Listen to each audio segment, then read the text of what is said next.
Hey, everybody, welcome to Human. I'm sitting here today with Ivan Ingraham. He spent 24 years in the Marines. His last role was with JSOC for the last 5 years, but he spent the bulk of his career in the Marine Special Operations Command. And he's also a published author of fiction and nonfiction. What we're going to talk about today is a period of time in Western Afghanistan between 2012 and 2013. Ivan tells me that this was a very important moment where his company, of which he was the Marine Special Operations Commander, saw 23 high value targets taken out. And Ivan, you told me that this was something that you had not seen any other company of this size accomplish. So, welcome, Ivan. And let's start with you sharing who these high value targets were and how it was that these were made to be the people chosen. Well, I'll first caveat that I believe we were the ones that had the highest HVT removal of a Marine Special Operations company. There may be someone who would maybe debate that, but at that point in time, we can definitively say that we had based upon the count. So I think it's worth going back and looking at just exactly what you would call a high value target to then look at the designation and sort of ranking,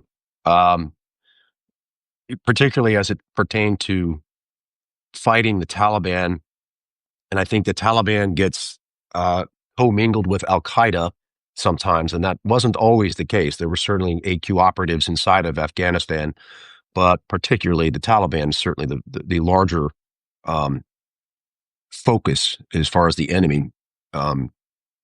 Those high value targets would have been people within that Taliban hierarchy or infrastructure, whether they were commanders, financiers, they could have been shadow governors, they could have been part of their intelligence network, they could have been facilitators, they could have been IED emplacers, and all of those people who are assigned to the targeting list, as we would call it, were part of a network inside of the Taliban command structure, particularly in the West. And that may have been linked to higher areas within the entire country, but certainly this is just our focus. We really in Farah, Herat, Shindan province, and then kind of going down into the south into Nimruz, which is just to the west of Helmand, which certainly has gotten a lot of press over the years. So a rather large area, probably about the size of West Virginia, in which you had to network or identify the network of who all the bad guys were and how they were working together. And then once that was identified, then how to dismantle that network so they couldn't be effective. Mm-hmm. And so they were either discovered through intelligence operations or they had been named by other units prior to us that we may have inherited and saying, here are the people that we're looking for. Here are the people that have had a great deal of impact, in this case, negative impact against coalition and American efforts, and they needed to be removed. Now, whether that was killed or captured, that kind of depended on the mission itself, and sometimes their own whims, if that's what they decided.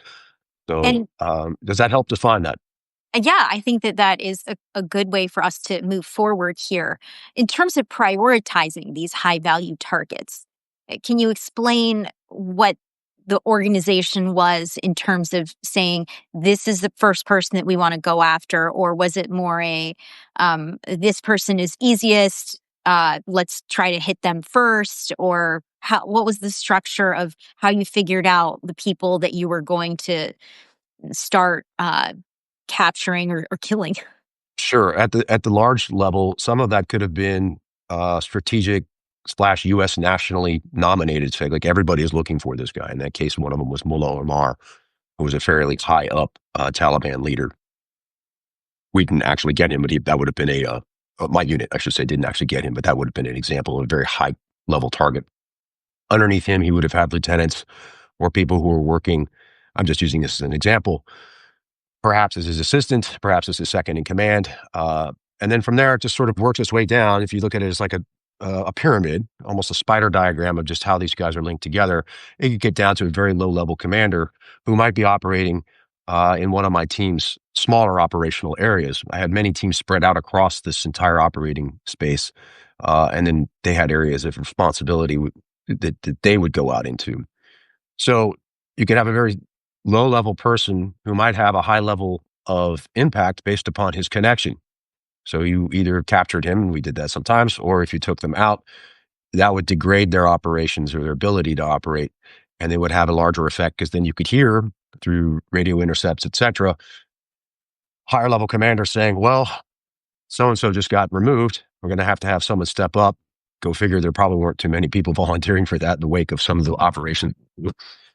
Um, and so then we get a better understanding of their network and who they were talking to. It required a great deal of, I would call it operations and intelligence fusion, where you're not only going out and conducting strikes or conducting raids or operations against targets, but honestly, the intelligence would sometimes drive us towards that piece.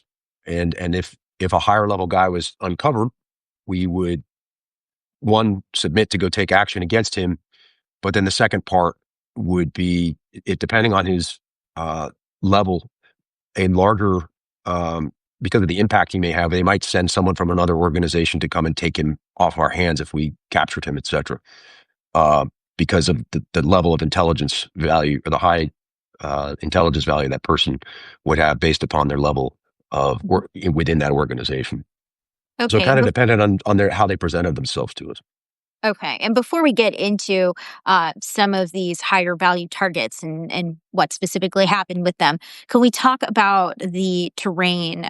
If we're talking about the defining characteristics of Western Afghanistan as related to these operations, describe what it was like and if that was a part of what you had to take into account here. Yes, the terrain in Western Afghanistan is rugged.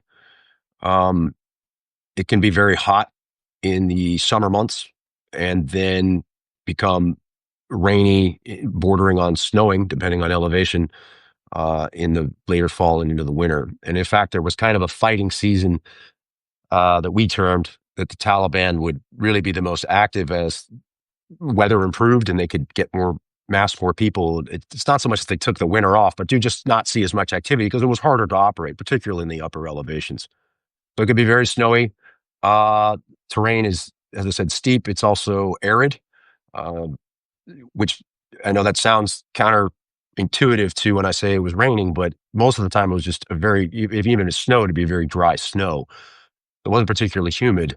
Um, Whereas as I operated in the central and eastern part of Afghanistan, it could be just based upon water table. You have a lot of mountains. You do have some flat spaces across which you can operate, but there's a lot of deep terrain, is much better suited for operating with helicopters, where you would land away from the target and then walk your way there. That you need to be in very good condition, physical condition, to go and be able to do that. And if you're going to drive, you again also have to be able to offset because it makes it hard to just pull up to somebody's location, or even a helicopter can be heard from quite a ways off. So yeah, it's challenging for sure. And a lot of the villages. Geographically, Go oh, ahead. sorry. No, Sorry. please. I'd love to hear about the villages too. Well, I'd say that the villages. Um, you might have a large city, sort of like Farah or Shindan, which is much more urban and has sort of suburbs, but not in the way that you would think in a Western or American type of city. And then from there, your villages just become interspersed, further apart.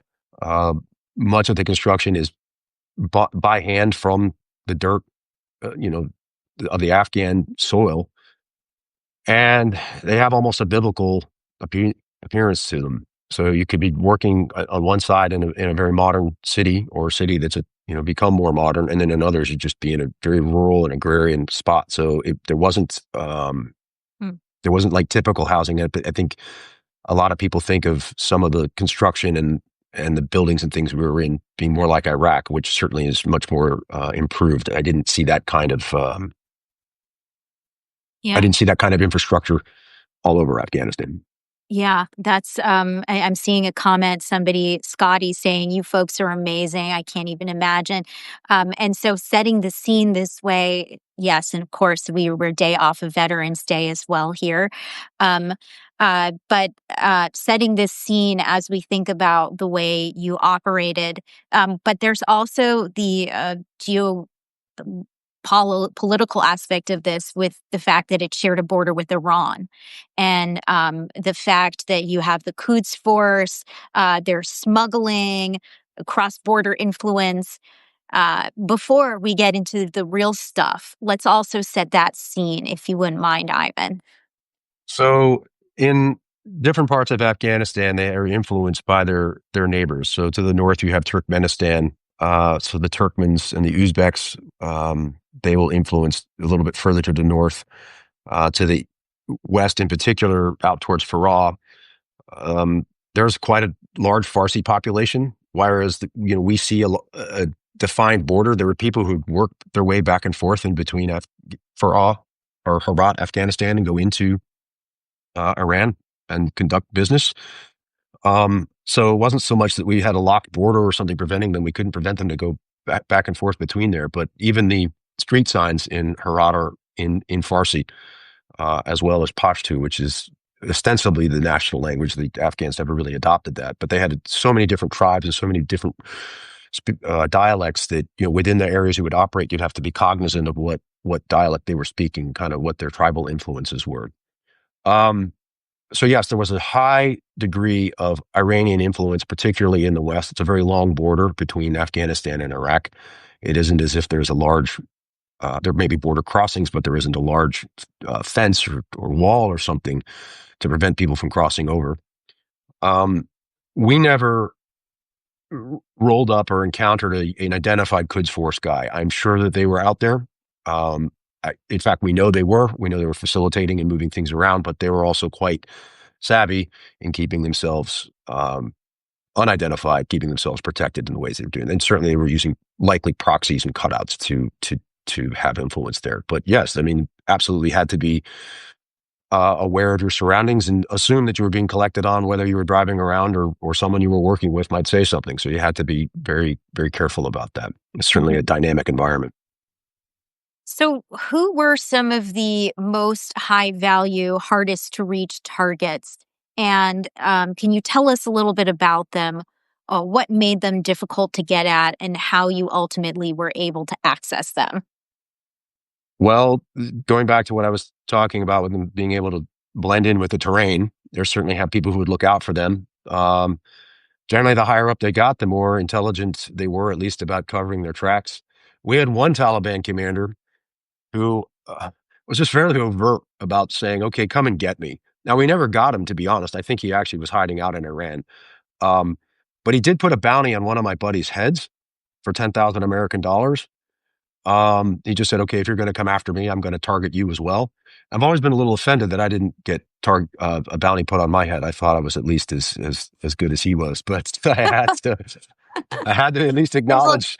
a new brand of FOMO right there. Yeah, it's a little bit of professional jealousy for sure. But I like to think that we at least had enough of an impact that we kept him on the other side of the border. So that's one example. Another though, we actually found him located in Farah. He had a bed down location that the Taliban had tried to keep fairly quiet, and we were tipped off by a group of people that some of my own intelligence people were working with, and they said that this guy is going to be staying in this area just outside of the city. So we actually, instead of being very loud, and Scotty just wrote because we were stealthier. Well, I'm going to get to that, Scott. Instead of being very loud and going in with a large force, we actually reached out to a higher headquarters, and it turned out that this guy was also on a British intelligence uh, capture kill list. Mhm. And the Brits wanted him actually more than us because of his involvement in some of the other things. The Brits have a larger international presence, or has a large international presence as well, and they work in areas that we don't. So because of this guy's connections to a couple different things in the larger Southwest Asia region that the British were managing, they were very interested in getting this guy. And so because of the way that things would work, if we took him into custody, we could only hold him for so long before he had to be handed over to Afghan authorities, whereas the British didn't have that same agreement with them. And so there's like, if we can come and get him, we don't have the people, we don't have like the large group of people, but if we could come and get him, and we make the apprehension, then he'll be taken off the, out of the battle space for quite a while. So we agreed to that, and they sent us a couple of their soldiers from the Special Air Service, and we used low visibility vehicles, which would be vehicles that don't look like military vehicles, and we set up a very small force and literally walked up to his house and very quietly entered and woke him up. Mhm. And he became a guest of the British government with our facilitation, and everybody came away with what we wanted. And he was one of the largest HVTs, high value targets, as part of this network that we nabbed, and it also had a tremendous strategic impact, not only in Afghanistan but outside of in the larger operational picture. So that was a big win. And can you take us into that moment? So you're driving around in these vehicles that are not connected to MARSOC. You get to the door. This is a night raid. What happens once the door is knocked open? Well, the first thing you kind of want to do is isolate the target before you just kind of do the old cop movie where come out with your hands up, Clancy, we got you surrounded. That's not how it really works. You got Movies to keep never it. get it right. They never get it. Well, Yeah. it makes for good comedy, I guess, in some regards. But in this case, you'd want to have the targets isolated. What I mean is contained. So you've got people on all sides of the target, so that if this guy tries to escape, he really has no place to go. And then from there, you actually have a small entry force. And rather than banging the door open, um, they actually, it was, if I remember right, the gate, there's an external gate that they actually just cut the chain holding it so they could just open the gate. And then they went up to the door and tried the door handle. It didn't open right away. And then they were able to just basically shimmy the lock without, they're really trying to be quiet on this guy, because getting into the house quietly, once they're inside and can be moving quickly, they can start looking at the place. But that gives you an element of surprise. Even shooting the door open or blowing the door open, as dynamic as that is, and we have done that. That gives somebody an opportunity to grab a weapon and open fire. And you really, there's a high risk to force when you're doing some of these things. There's a high risk to the mission. Certainly don't want him to get killed. Well, I mean, if he went in there to do that, but in this case, we really did want to try and get him alive. And so once they're inside, they were able to move very quickly to where they believed him to be, and he was. And he basically was waking up as these guys got on top of him. So it was pretty good. In that case, did he have family around? And how do you navigate the, children, people who might not have any actual involvement? Yes, he did have family there.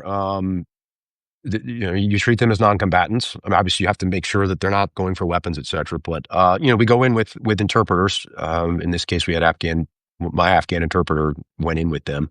So very good, multilingual. Not just a translator, but you could really speak the language and understand nuance and tone in both English, and be able to translate. He spoke Pashto and Farsi, so he could speak to both of them. A very rare individual in Afghanistan with that kind of language capability, particularly as it translates to English. So he was able to give very direct, orders to the people who were not combatants, and you're not exactly calming them down, but just telling them, like, look, we're here for a specific reason. Stay out of the way. Let us see your hands, that kind of thing. Tensions are high, but once you're inside, you've got flashlights on and things like that. Things are a little more chaotic as they go to search for other people. And there may be other people in the house that, you don't know about, who might be upstairs or what have you with a weapon. So you have to be very, it's not a safe environment until you kind of make it that way. So there's a lot of tension inside of that first few minutes for being inside of a Mhm. building like that. And so they're separating those women and children and keeping them, in fact, isolated, and for their own safety as And well. how But much preparation goes into the plan as you are moving? You're you know that you want to go there on a specific night. You're going to be taking these types of vehicles. You're surrounding the premises to make sure that you're covered. But I mean, I imagine that we're not talking the same level of preparation as, say, the Bin Laden raid in Abbottabad. That would take too long and would require so many resources. So how much prep happens before a night raid like this? A very important person to the Americans and the British. How much prep beforehand? Well, I'll say that there's similarities in the Abbottabad raid and ours, in only that you have standing forces that routinely rehearse, and then it's an adjustment based upon the objective itself. And so, without getting too deep into the Abbottabad side, that unit rehearsed for many, many months ahead of it, and to your point, is extremely focused on the exact actions in each place, and that you'd love to have the luxury of time on that. In our case, um, once we had knowledge of where he was and how long he would probably be there, you've got a very limited window. So you grab as much intelligence as you can to get a layout, at least of the exterior of the building, the route in and out. And then we have people who are dedicated to planning movement, and that would designate who was going to be doing actions on the objective, both for security and internal. And then uh, one of the other factors to bring in was that we had two guys working from a foreign special forces unit. Luckily, they speak English, right? Because they're British, who hadn't worked with us before. And they were actually quite accommodating, saying, "Hey, look, we recognize we haven't worked with you. Mixing forces can get a little tricky sometimes." So they had no designs on being part of the initial entry force. They would then take over once we had the HVT in Hmm. captured. So the forces, like I said, spend a lot of time training to do missions with their standard operating procedures so that they can adapt and go to these types of things. But you have to bring up a point that you've got a short window in which you can rehearse and work towards that, and that's what they did. And when you're in the car heading to an operation like this, are you feeling like you have enough intelligence to support the mission? As we think about this period of time in Western Afghanistan between 2012 and 2013. Of course, in any operation, you always want more, but was there enough? Well, you'd love perfect, right? And a guarantee. There was enough to go on, certainly. Mhm. You can't know everything. You have to, and there's a very real possibility that within the notification that we had of him being there, and then our arrival, that he could have left. Not that we thought he was going to get tipped off, but you just never know. Like he could have. So you go with what you have at that point in time, and you hope that it is. And I do say hope. You're banking on it being correct. And sometimes it wasn't. I've been to places where we call it a dry hole, where there's just nothing there, even though you were told, like, "Hey, we're going to encounter this guy, or we hope we're going to find him." Mm. Um, and those can be frustrating because you're putting a lot of the same planning and resources into what we're talking about. In this case, we went low visibility, but in others, you're taking helicopters, or you're driving long distances in your vehicles and standing by to go do something. That becomes its own piece. Yeah. Yeah, And in the case of this particular man, have you ever looked into what happened to him once he ended up in British custody? Where is he today? I don't know. Mm. Do you not want to know? Do you just is it just not something that you I would feel? say that our Yeah. I would say our relationship was transactional. Hmm. And tell me about some of the other raids and any raids that stood out to you. And were they always night raids, or was there? I mean, it seems like the advantage of the darkness is there, but I'd be They're, curious they about that too. they were almost exclusively night Hmm. raids. Um, Hmm. Certainly, there's the opportunity to you would take advantage of the darkness, but also the very early morning time, as it uh, people are tired. They're not in their freshest state of mind. Even if they have sentries or somebody out on the lookout, they too are tired and probably bored. So we take full advantage of that. You want to move as quickly and as quietly as possible.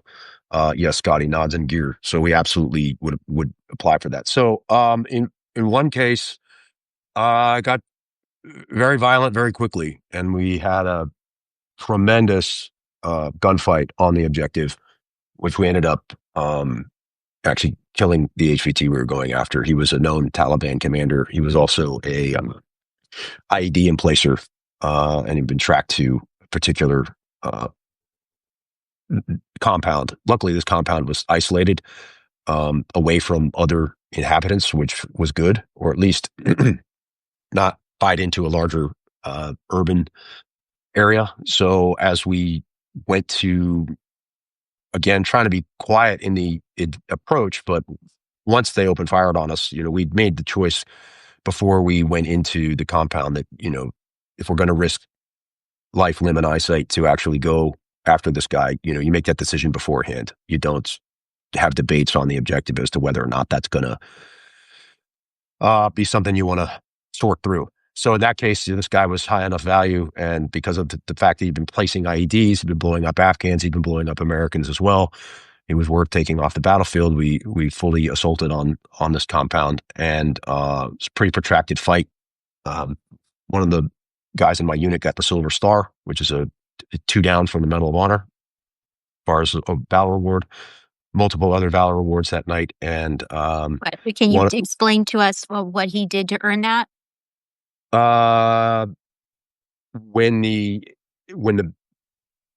main guy we were going after had barricaded himself inside of a building, and he scaled the side of a building to get on top of where this guy was firing from, and then threw a grenade in through the window to kill him. So that'd be like me shaking hands with you while he threw the grenade under fire. So, wow. Mm-hmm. And the other ones ran out the back, and they were taken care of as well.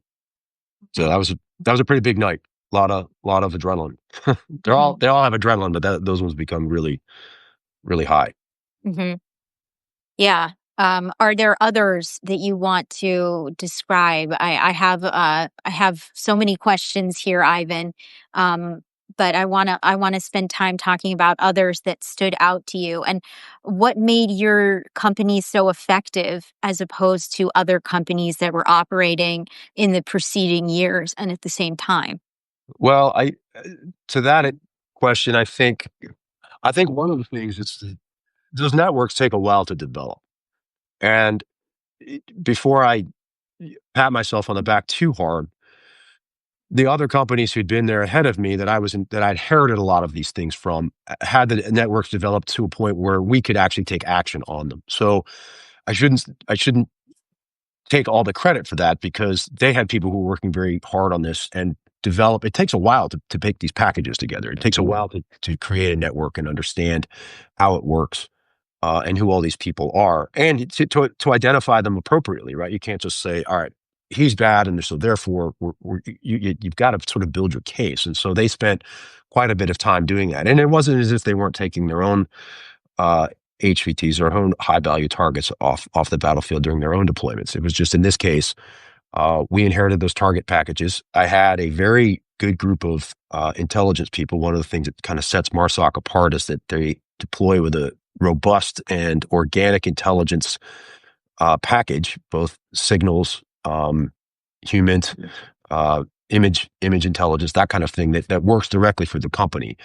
And they can also support units at a smaller level. So we have ability to cycle intelligence and work it into operations in ways that most special operations units do not, particularly at a low level. So that's what makes things very, very, or made us successful, is that we can be very dynamic in the way we approach that.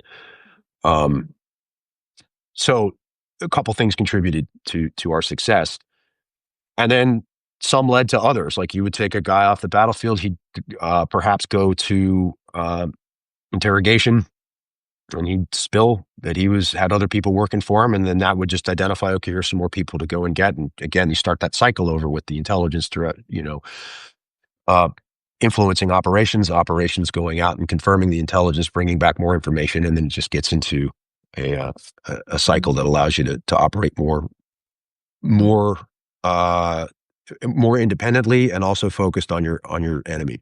So And I hope that helps. as you alluded to the support of these different sources of intelligence, was there one that you found to be more important than the others when it comes to human SIGINT? We're talking about SATIN or IMINT, and it is interesting that you guys had more support. Is that a model that should be put into place with others to increase their success too? Wondering about that. Um, well, I think if it's done appropriately, and I certainly at the national level where I worked at JSOC, it's done in a very focused way. In fact, it's one of the things that MARSOC adopted was to Mhm, have at least that kind of reach back capability or access capability to those various disciplines, intelligence disciplines. It's a hard thing to do, though, because MARSOC recruits directly within their intelligence community, within the Marine Corps intelligence community, to find the right people that will then work inside of special operations. And MARSOC's very small compared to the rest of the special operations community, particularly SEALs or the Army Special Forces Regiment. So that's a little more difficult for them to deploy mhm, with that same kind of structure. But yes, if they could adopt that or at least access that, it would be very mhm, it'd probably help them mhm, um, with their own processes. But I think it's one of those things that because it makes MARSOC unique, it is also something that people don't expect. And to your question about what I think it's a holistic approach to intelligence mhm, and its application. Human certainly is likely the best in that you're going to be having humans talking to humans, or at least confirming things through human sources, and you can confirm people's you can confirm a lot when you're having a conversation with somebody. I think people would agree with that, regardless of whether you're collecting intelligence or even going on a date. But then, of course, there's signals intelligence. There's, like you said, image intelligence. Obviously, we use a lot of image intelligence when we're doing overhead studies of objective compounds or places that we're going to be operating. Satellite imagery as well, and having the ability to not only grab the information that you have and send it up as intelligence reports that then can be read and analyzed and perhaps even utilized at the national level is something you can also contribute to, which my guys did, and mhm. working particularly with agency, uh, Central Intelligence Agency and National Security Agency personnel. And speaking of agencies, you had also told me when we were talking about having this conversation that at one point you crossed paths with a guy from ISI, Pakistani intelligence. Can you tell us that story? At the time, uh, well, I'll back this up a little bit. Everybody thinks they want to be tested, right? They think that they've got what it takes to maybe outsmart somebody. And I would be remiss to say that I was like, you know what, if I meet this guy, I want to try my hand at just how good is he could he be? And so at a point in time, we were looking to do more intelligence sharing with Afghan security forces and Afghan intelligence services because we're starting to turn the war over, or trying to turn the war over in 2012, 2013 to the Afghans so they would manage it more on their own. And that included giving them intelligence briefings, Afghan cleared intelligence briefings for military operations. Um, who knows how successful that could have been? Certainly, the Afghan security forces and intelligence services wanted to know as much as we would provide to them. And so, in this particular case, because we were in the business of looking for HVTs and dismantling um, these Taliban networks, the Afghan intelligence services had sent somebody out to us to start talking, particularly to our intelligence people and to me as the commander about our processes and what we knew. And Mhm, so a meeting was arranged for November of 2012. And my interpreter, my intelligence, my human intelligence officer, and myself went and met with two members of the Afghan uh, intelligence services. And my humantor said, I would not be surprised if this guy is ISI trained, which, if people do not know the ISI, that's the Pakistani Intelligence Service. They're largely influenced by the KGB. Would not say that they're, KGB cutout, but that's how they obtained most of their tradecraft, intelligence tradecraft. And so I figured, well, okay, well, let's see what this guy's got. And he was very savvy and he was very intelligent and he offered almost nothing to us in return. And I'm glad that my intelligence, my human guy was there with me, because he was able to kind of negotiate and navigate this conversation, which we had entirely through my interpreter. But it was clear that this guy spoke English, and he is probably pretty good because he could understand a lot of nuance based upon some of the ways that we were presenting things. So it wasn't as if all of his cards were just close against his chest, but I was impressed at the level of engagement that he had, and the types of questions he asked, and some of them were fairly nuanced as well. So just trying to kind of suss out what and maybe even comparing his own notes for people, and who knows if he was just looking for curiosity or they actually wanted to take over the intelligence package. They didn't do that while we were there, but that was one of the goals we had been told, was eventually that the Afghans would be taking that over. So unfortunately, I never got to see that come to fruition. Hmm. Yeah, very interesting. And I mean, this is at a time when the U.S. was exhibiting tremendous distrust for the Pakistanis. I mean, we know that they were not told about the raid on bin Laden. He had been in Pakistan for years. So, Yeah, this was only about 18 months after that raid, and that that had not those relations had not improved, mhm, mhm. markedly improved. Yeah. And you're describing the fact that you're working with Afghan security forces, intel services. What role did they play in of capturing these targets? Well, as we went along, and on many of the raids, we would have to have what was called an Afghan presence. Um, Now, that could be as large as we wanted it to be. Even on the raid we did with the British, we talked about earlier, there were some Afghans who were on it, but honestly, that was just more for checking the box that they were on there. But sometimes we would go to brief like a larger unit, like a ground combat unit, like Afghan commandos, who were step up from just the regular army, and say, hey, we've got this opportunity to take out these a Taliban stronghold at the end. Let's just say it was a valley. And if the Afghan colonel said, well, we want to spearhead that, we want to be the ones to go and do it, we couldn't tell them no. We would say, okay, well, how can we help you facilitate that? And so then we would maybe take a little bit of a backseat to their operation and help them plan it, which was the goal, was to help turn that over to them and share with them the intelligence that we could share. And we're certainly not sending them out, to get shot up or get into any sort of trouble. Back to what you're talking about in intelligence, you try and give them the best picture you can, because you do want them to trust you. You don't want to send them something that's, not usable. And you do want to have the ability to express that you recognize that they're taking risks. And they were. There were many people. There were there were a number of very brave people in the Afghan military, and who believed in their own cause and were patriots to their country in their own right, regardless of how things transpired in 2021. I think that needs to be Mhm. acknowledged. And so some of these guys were very much like, okay, let's go get them. And they were aggressive and fought well.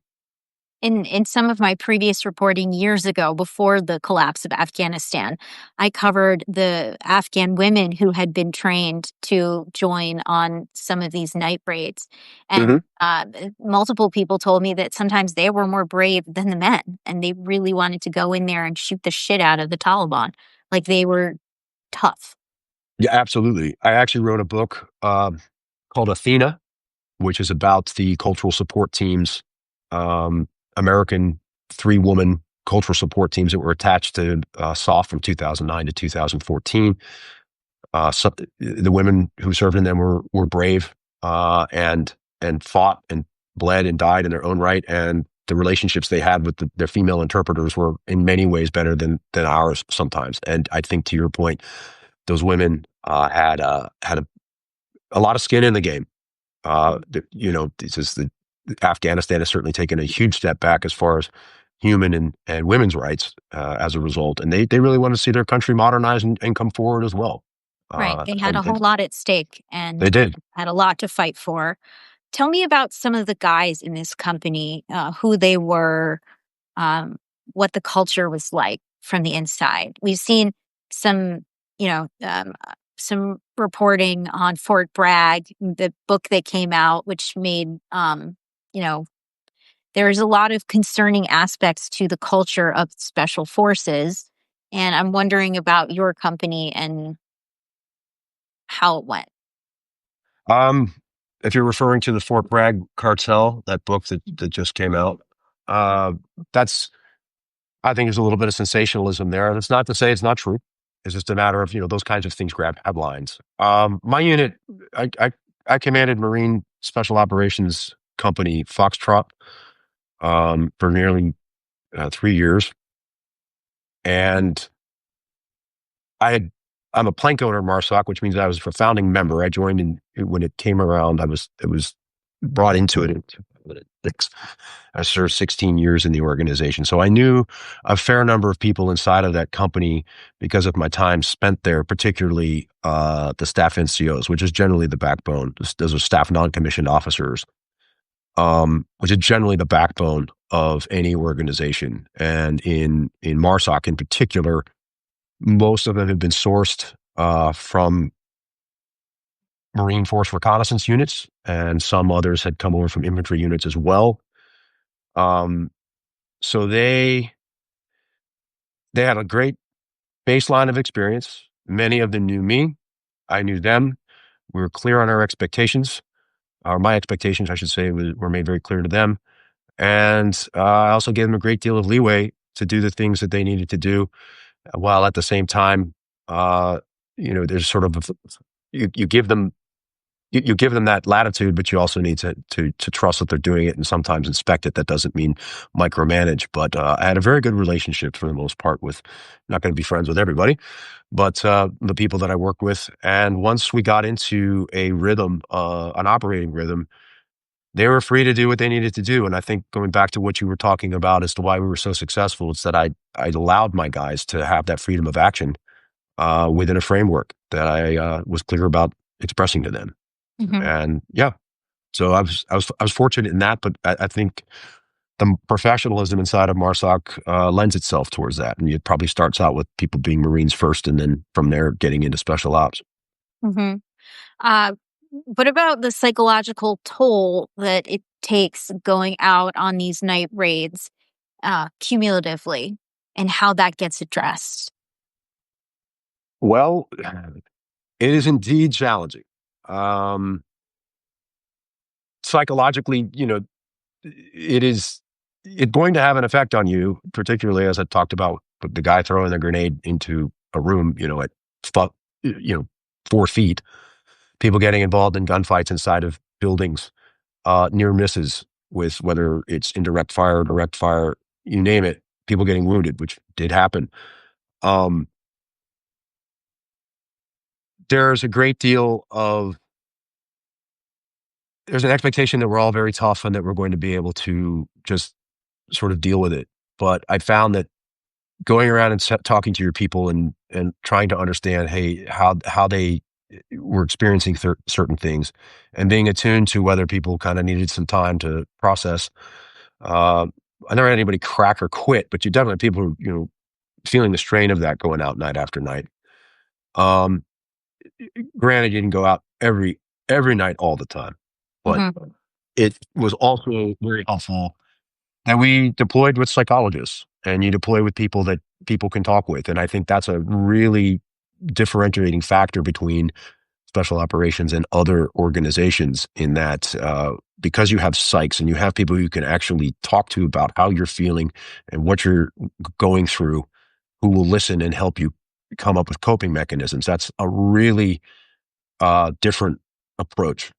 People don't really think about the psychology of combat, and it is a tough thing to. I'm seeing people saying, that's a tough question. It is a tough question.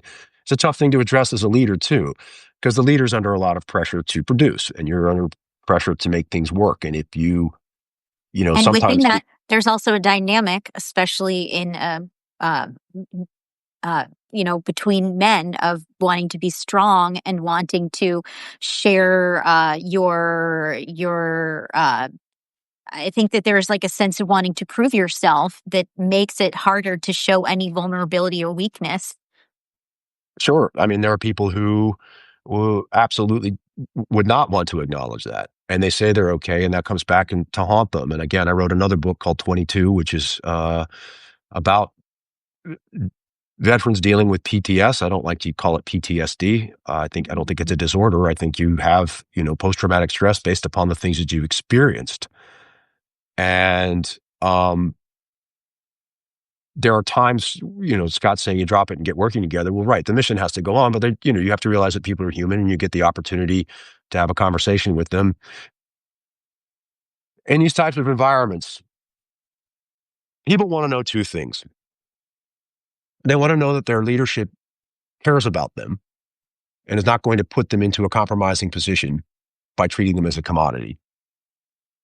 And they want to be treated with dignity and respect, and that their opinion matters. And so acknowledging that while still saying, yes, we still have a mission to go on. Yes, we still have things we have to do, while acknowledging that it is indeed a dangerous business. It is not something normal. It's okay for you to feel that way. Mm-hmm. And sometimes people need a night off, and that happens. But I'd rather give that all to one unit by saying you individually can go out and you don't have to go. Mm-hmm. So you kind of get in touch with I go back to the staff NCOs, you go back to the officers who lead these people, and you say, well, how's everybody doing? How is morale? How are you feeling after this operation? Yeah, so-and-so got wounded. Somebody got hurt. Hey, yes, everybody came home safe, but it could have gone very differently. How's everybody doing? And you get that assessment and you make a decision. And it was on me as a commander to be in tune with my people and also make those choices based upon not only mission requirement, but also the ability for my people to function. So I know it's a little more complex answer, but that, as they said, it's a pretty tough question. And I hope I didn't stumble through that too bad. No, I appreciated you going into depth on it. And frankly, I feel like we could have a whole conversation just on this. And maybe someday we will, Ivan. Perhaps. And before we get into the lessons learned, because I do want to go there before we close this out, I did want to ask you about what the impact was of taking out these targets when there were still insurgency attacks on U.S. and coalition forces. And we ultimately saw that in President Trump's first term, a deal was signed in Doha with the Taliban. Was the targets that were successfully taken out, was that was it worth it? Was it enough? I believe at the level that we were doing it, that yes, it had an impact. Recognize that we were fighting a counterinsurgency inside of a very large area in that country. And what we were looking to do is get violence down to manageable levels. We couldn't eliminate it. You weren't going to, we had an opportunity to give the Taliban a crushing battlefield defeat in 2009, 2010. We had them on the ropes based upon the sheer amount of pressure we'd been putting on them as a force. President Obama squandered that opportunity to really take them to the negotiating table as a result, unfortunately. And one could argue that after we killed bin Laden in 2011, that we didn't need to stay in Afghanistan for another 10 years because we'd accomplished what we went into to do in the first place, because that's ostensibly why we went to Afghanistan. So in the geopolitical spectrum, if I look at it right now, did it matter in the big picture after what happened in Afghanistan? I suppose not. But in what we were doing and how we were doing it, we were trying to serve honorably, and we were trying to do our job to the best of our ability. We were tasked with going out after these people and going out and dismantling these networks. And that's exactly what we did. And I spoke to we can get into lessons learned here, but to segue into that, I spoke to somebody who I was a former reconnaissance Marine in Vietnam, had a couple of tours there. One of my mentors. And at the end of everything, I said, man, I'm having a tough time, reconciling my service, trying to come up with the positives. And he said, Ivan, I felt the same thing. Um, all you can acknowledge is that you did your job the best you could, that you served honorably, and the rest of it was out of your control. And I take some solace in that. Hmm. And nobody knew what was going to happen in was now I'm like, is it 2021 or 2022? But nobody had a crystal ball to know where it was all headed. So Uh, right, and I don't believe there was much of a plan to try and get things. It was just one of those things people kept passing off, and we had 5 presidential administrations to be able to solve that. I know we're getting into a bigger picture discussion than just kind of my time, but yeah, Keith, you're absolutely right. Mission creep is a thing, and I think Afghanistan crept up on our own national leadership in such a way that they weren't ready to acknowledge it. So yeah. right. And frankly, I think there were still a lot of Afghans who appreciated the mission creep. The women and men who believed in women's rights, for example, they There wanted was the Americans to stay and make their country be more egalitarian. There- Uh, there's so, value in that. And we underestimated the geopolitical side of Afghanistan as well. I mean, Afghanistan would have been better off, in my opinion, being, allowed to be a kingdom because that's what they understand.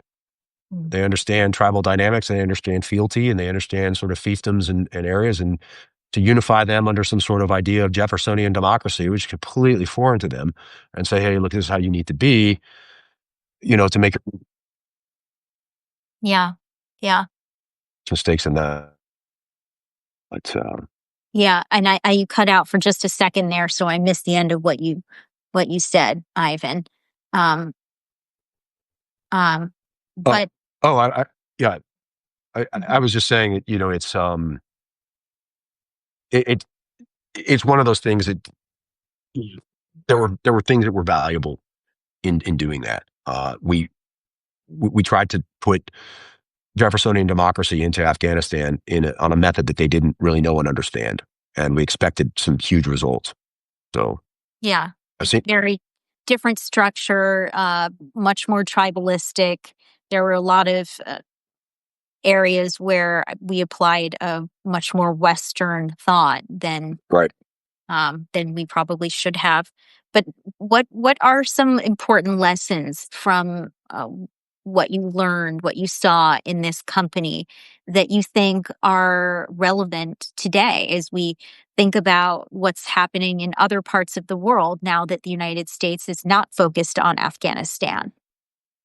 I'd like to really quick address Madeline Rose's comment. I heard it's called injury instead of disorder, PTSI instead of D. She wonders if that resonates more with me. Sure, it's injurious, I think, Madeline. I hope I'm saying that correctly. But I think that just having any sort of moniker after the fact, I mean, you're dealing with post-traumatic stress of some capacity. People Mhm. understand that people can deal with that either as a car accident or, something that they've seen. So I think it's case specific, but I think just post-traumatic stress in my mind seems to encapsulate that. To what you're saying, lessons learned. Well, you have to have standing forces that are ready to do their job. I mean, it's not enough to say, America, we do spend an exorbitant amount of money on our military, and we could absolutely hold that back a little bit and redesignate cash to do other things within this country. I don't want to get too deep into that, but it doesn't mean that everything has to be slashed to a point of just ineffectiveness. So particularly for MARSOC, I think that having the way that it's structured and its training and the people that it's is resourcing and equipment is absolutely correct. And having special operations forces that are able to go and do this um, and standing and ready to do it is a necessity.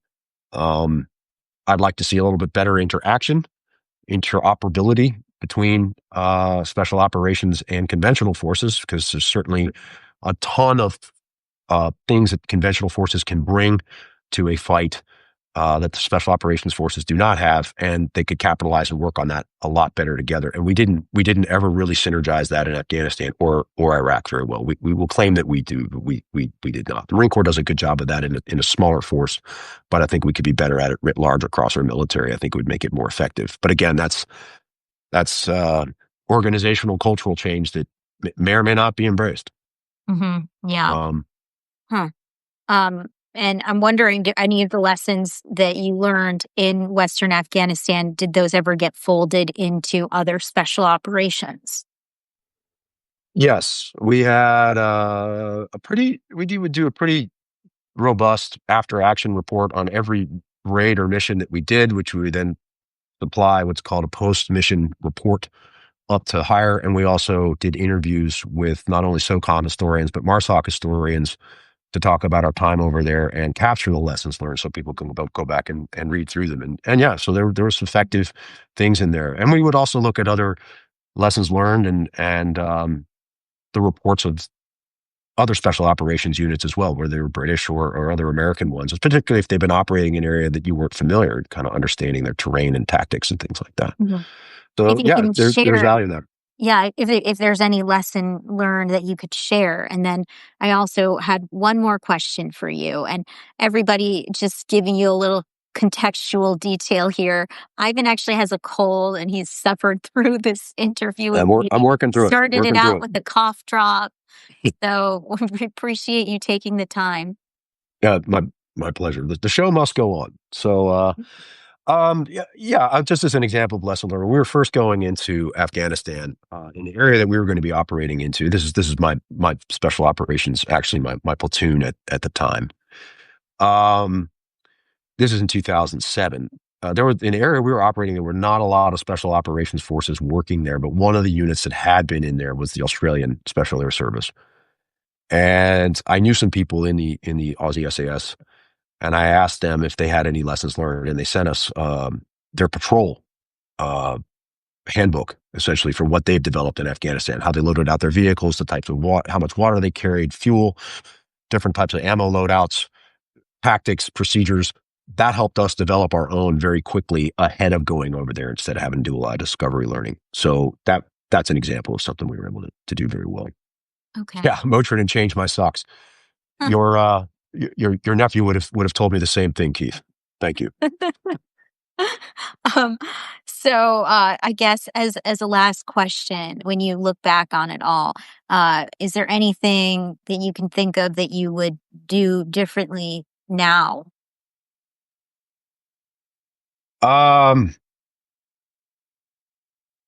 That's great. It's great when it's finished on. Well, as Scotty was saying, recruiting local civilians to help against these regiments was a full-time job. Absolutely. I think, I don't think I'd have done anything differently as far as our training, et cetera, is concerned. I would like to think that you would have done things a little bit differently to help the Afghans forward a little. I think, but the goal for us writ large should have been to get out of the country and allow them to have it in a better state than we left them in 2021. And we had opportunities there, and we just didn't get that really nailed down. And so if I could do it differently, I certainly would love to have had a crystal ball so that my guys, I could have brought down the risk in a lot of ways. I had a lot of guys wounded, had several killed under my command, and that's something you carry with you all the time. So yeah, you wish things could be different in some areas, but I don't know if I could say that that was not as a result of poor training or preparation. I will say that. Right, and they did not die in vain. It's worth noting. No, this country was worth defending. It is worth defending. The ideals under which it was founded are absolutely solid. We'd probably like to get a little more mileage out of it these days, I think. But yeah, my children serve. I've served. I don't discount anybody who did. Yeah. You don't have to have been a special forces commando. If you signed up and did it, then you And I'm proud of people for that. Yeah. Well, I appreciate you taking the time to tell us about your time in service. And I know that a lot of people who have watched this and will be watching this will appreciate what you've done for the United States, the people that you worked with, what they did. Everybody, thank you for joining us. If you like this video, give it a share it with your network. It helps get the word out about what Ivan has to say. It also helps me with my Substack. And if you can become a paid subscriber, that really helps me because this work takes time. It is not an easy job. Everybody who works in this world is working hard, especially these days. So, Ivan, you were just a pleasure to talk to. Thank you for taking the time and putting the trust in me to share this exclusive experience. And I know you and I are going to keep talking. So I'll look forward to that. Absolutely. Me too. And if I can just make one or two shameless plugs, I too have a Substack. By all means, take a look. And please take a look at my latest novel, which is called Once We Pledge Forever. And if you really want to know in depth of some of the things that Sasha asked about today, my book is very unique in covering those subjects. I think you'll enjoy it. So, but I appreciate talking today, Sasha. Really, really grateful that you had me on, and thanks for a great conversation. Thank you so much. And yes, everybody check out Ivan's book. And you'll also be seeing his information in the Substack post. So that being said, we will wrap it up. Everybody take care of yourselves. Have a good day.